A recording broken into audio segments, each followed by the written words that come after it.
खूप वर्षांपूर्वीची गोष्ट आहे. एका छोट्याशा गावात धनाजी नावाचा एक गरीब पण प्रामाणिक शेतकरी राहत होता. त्याचं आयुष्य खूप साधं होतं. त्याच्याकडे फारसं काही नव्हतं. पण तो रोज गणपतीची पूजा करत असे आणि म्हणायचा, "हे गणपती बाप्पा, माझ्याकडे जास्त काही नाही. पण माझं मन शुद्ध आहे. तू फक्त माझ्या पाठीशी राहा."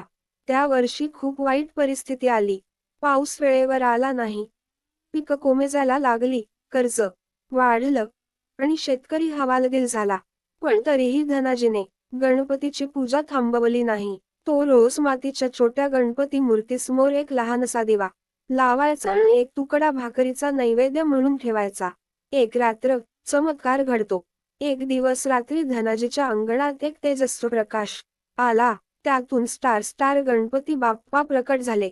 ते म्हणाले, "धनाजी, तू इतक्या संकटात सुद्धा माझ्यावर श्रद्धा ठेवलीस. तू न थांबता मेहनत केलीस आणि माझी भक्ती केलीस. आता मी तुझं संकट दूर करतो."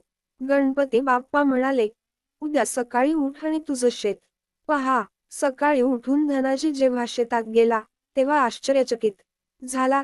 सगळं शेत स्टार हिरवंगार, डोलणाऱ्या पिकांनी भरलेलं होतं. त्याला इतकं भरघोस पीक कधीच आलं नव्हतं.